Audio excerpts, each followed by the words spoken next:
ನೋಡ, ಇವ್ರು ಆ್ಯಕ್ಚುಲಿ ದುಡ್ಡು ಖರ್ಚು ಮಾಡಿ ಪಬ್ಲಿಸಿಟಿ ಮಾಡಿದ್ರು. ಅವ್ರ ವೇದಿಕೆ ಮೇಲೆ ನಿಮ್ಮ ಸಿನಿಮಾ 3 ಸತಿ ಪ್ರಸ್ತಾಪ ಮಾಡಿ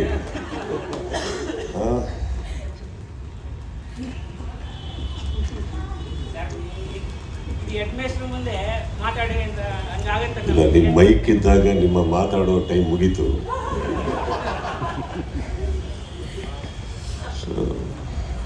ಬಳಸ್ಕೊಳ್ಳಿ, ವೇದಿಕೆ ಬಳಸ್ಕೊಳ್ಳಿ, ತಪ್ಪಲ್ಲ, ಒಳ್ಳೇದಾಗಲಿ. ಚಂದ್ರು ಸಿನಿಮಾದು ಹೆಸರೇನಪ್ಪ? ಅವ್ರ ಸಿನಿಮಾ ಹೆಸರೇನು?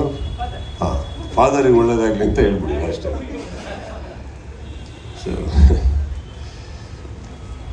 ಸಿ, ನನಗೆ ಇವ್ರ ಬಗ್ಗೆ ಒಂದು ಆ್ಯಕ್ಚುಲಿ ತುಂಬ 5 ಸಿನಿಮಾ ಅನೌನ್ಸ್ ಮಾಡಿದಾಗ 6 ಚಂದ್ರಲ್ಲಿ 5 ಚಂದ್ರು ಅಂತ ಓಡ್ದಾಗ ಒಳ್ಳೇದಕ್ಕೆ ಚಂದ್ರು, ಒಳ್ಳೇದಕ್ಕೆ ಅದು. ಯಾಕಂದರೆ ಕಾಲು ಎಳೆಯೋರು ಇದ್ದಾಗ ಬೆಳೆಯೋದು ನೀವು. ಒಂದು